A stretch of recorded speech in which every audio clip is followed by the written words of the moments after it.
All right, hey guys, this is Jason from Strictly Broken.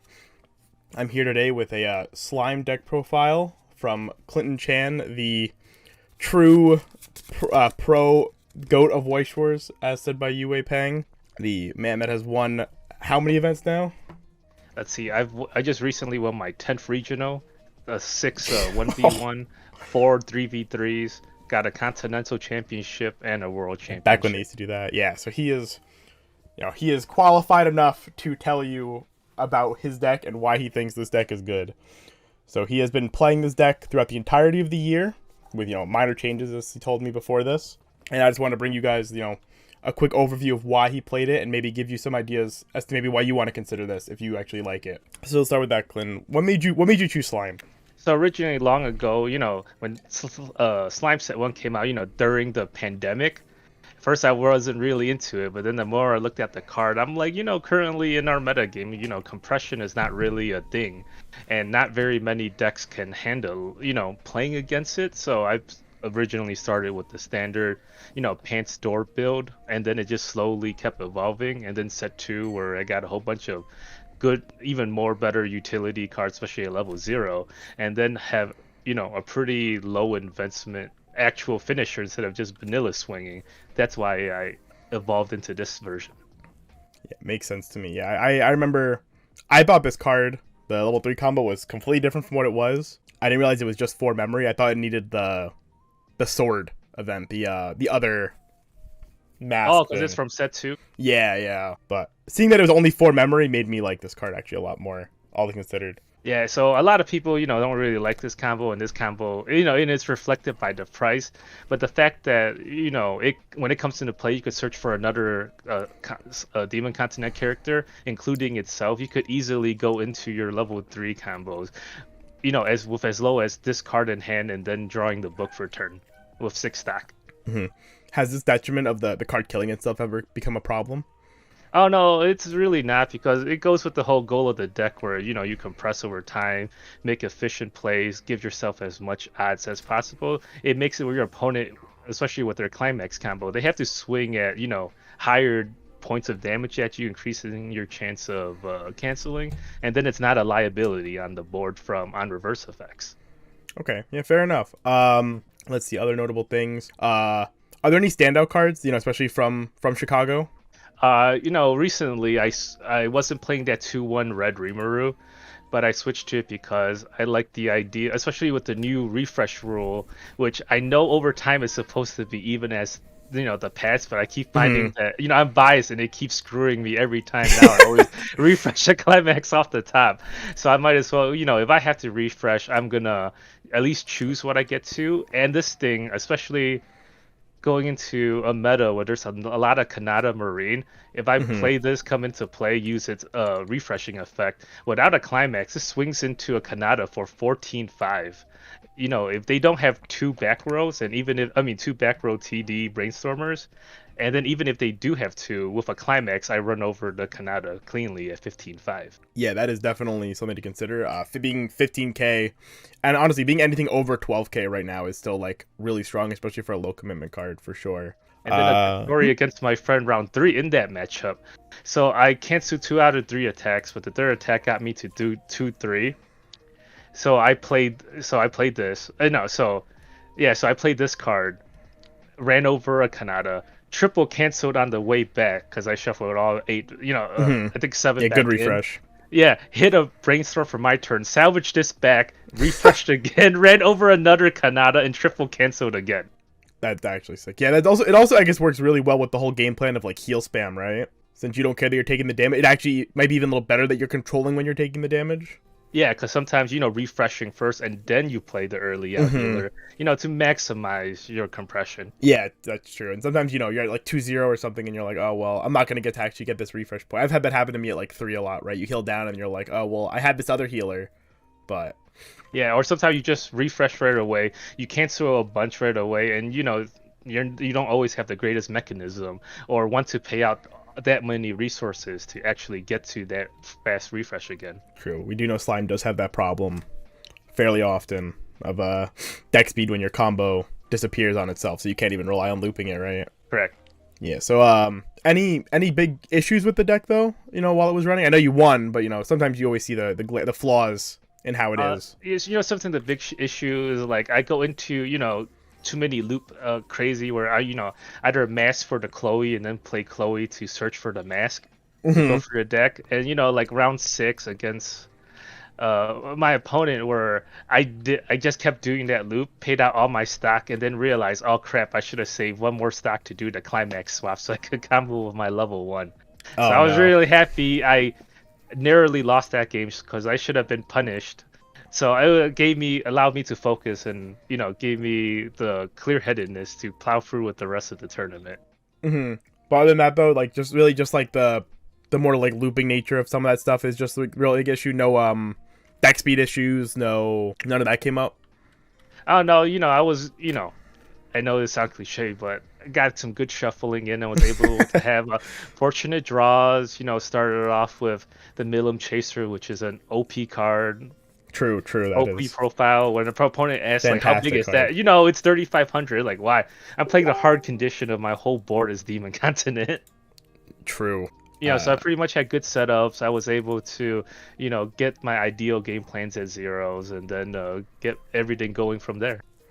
All right. That's fantastic. So I noticed you're playing 2 Ricky. You only felt you needed 2? No more? Yeah, originally I only really liked playing this card to, so back in the old days, during the pandemic when it was still Pants Door, like the out to this deck was random decks like Kantai or To Lover with anti-salvage. So one of the reasons I played this card was to bounce the anti-salvage in the back. But then over time, it being at 2 copies, it still give me enough flexibility to use it on demand to get me out of being stuck at level 0 jams.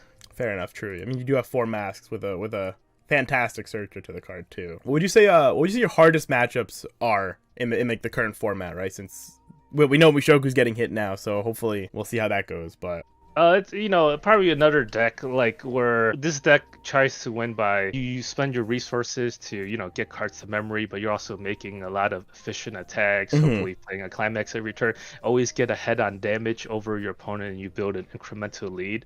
So say like if your opponent has a hot set of refreshes that cancel a first and second deck, they could slow me down to the point where they're at an equal footing, and then that could swing it towards their favor where they could get those good pockets of damage. Yeah, that's fair. Would you say are there any sets right now that you just like, if you could help it, you would just rather avoid playing against that specific deck, like that set? I guess there's a set that does like a lot of heavy walling controlling set of early outs that since I don't play any real anti-change bombs or anti-change backups, so like I get testing. My one friend who I dreaded playing was playing the Mika Sora combo from Hololive. Or like after a while, those things are just flooding the board, and the minus souls. Now I'm getting locked down. Yeah, that deck when that deck rolls, it does definitely feel oppressive, and you just kind of sit there and pray they don't have the bar on the next turn. So we'll go over like some of like the more relevant matchups real quick. So how do you feel the Quince matchup goes? Like we'll just say 8 standby. I don't think 8 door is really a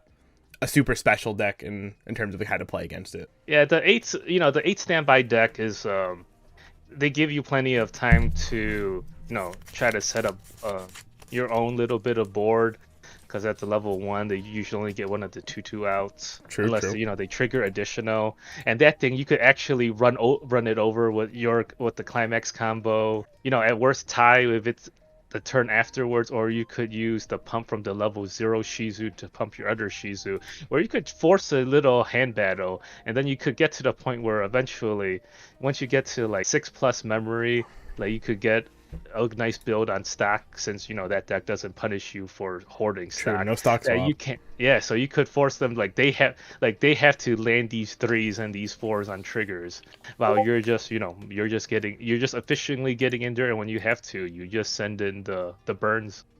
All right, fair enough. What about say Kana Tamari? And I guess technically it applies to the Rushia deck too, since that's like the same board building strategy. I just think Kana Tamari is the more represented one right now. What you thought about that matchup?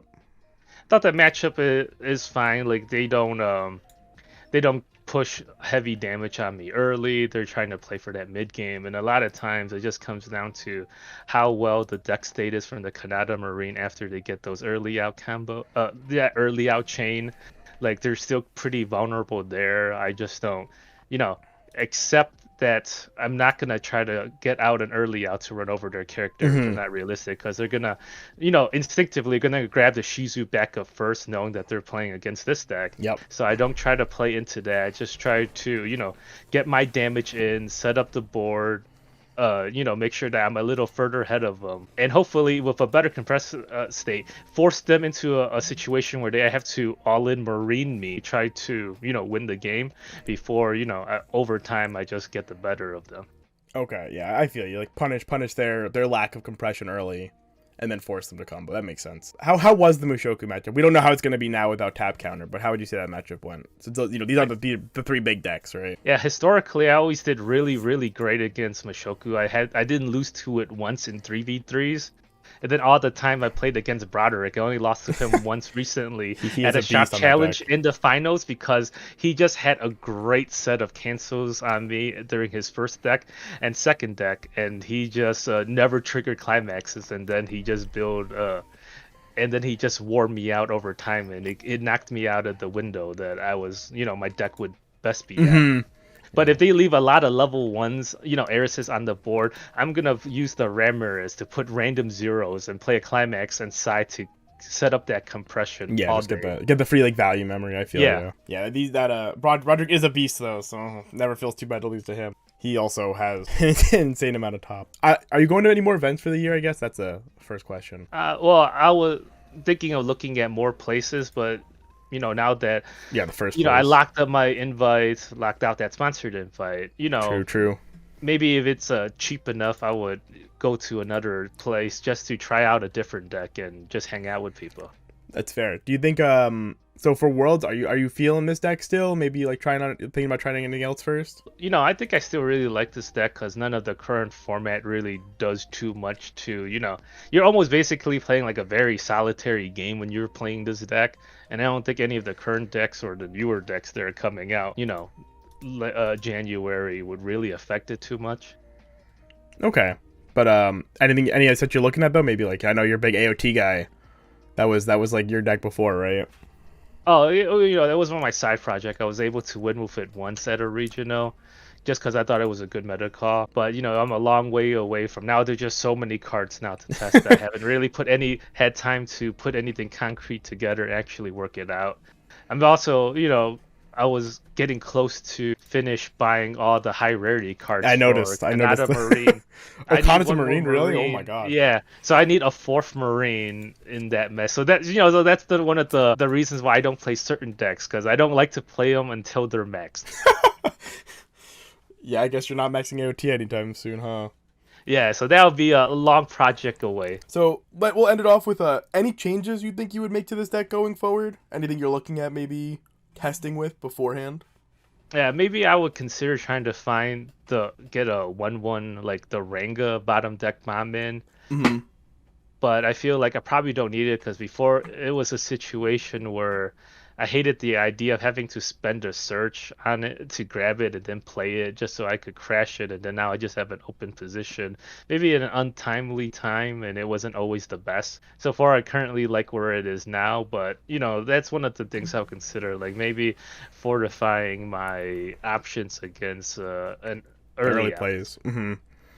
And one question: any cards you'd want to just talk about real quick before we end off? Anything that stands out to you besides the ones we talked about, I guess? Oh yeah, about to say maybe now with the tap counter being not as played in Mushoku because of the restriction list, like maybe I'll depending on the sets, I might maybe remove the Dwarf King, even though he's just pretty cool for trying to get very specific points of damage in.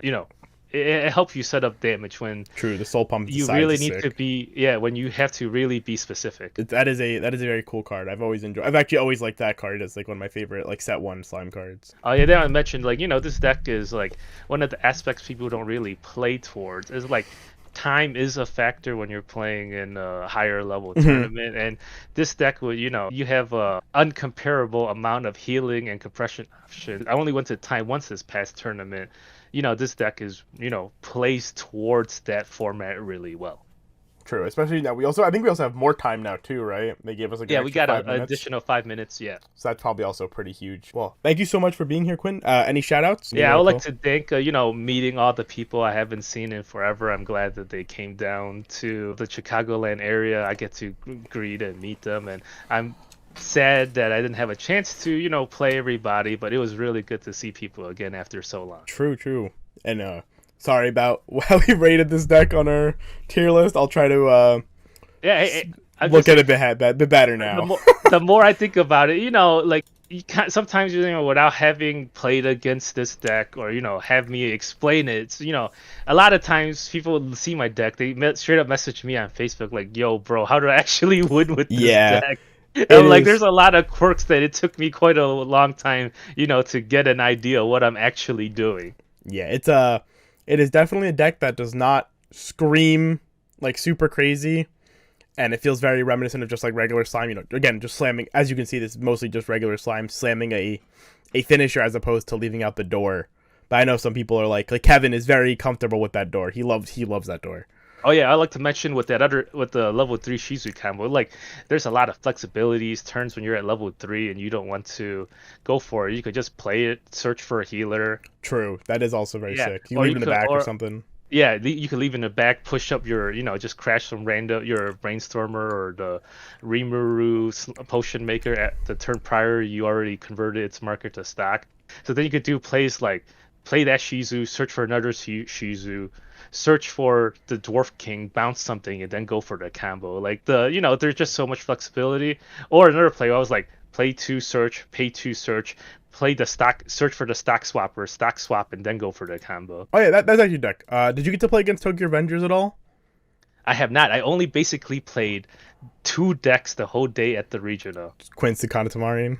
Yeah, so first I had my 2-round bye, which I have to say is way overpowered of an advantage. We said that at the beginning, and now more people are complaining about it now. I'm like, I said this from the beginning, and now the power of it is just complaining about it for years, especially all the new players too. I think increasing the round count. Since there's a hard 7-round cap.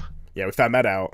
Yeah, so losing a round feels really bad. So after my 2-round bye, I play against Kanata Marine, and then a chain of 3 Itsuki, 8 door quick. Yeah, that was crazy. There were so many of that at the event. Yeah, so it was definitely the highest riser in my eyes for that event. Yeah, that then I had to play it again in top 8.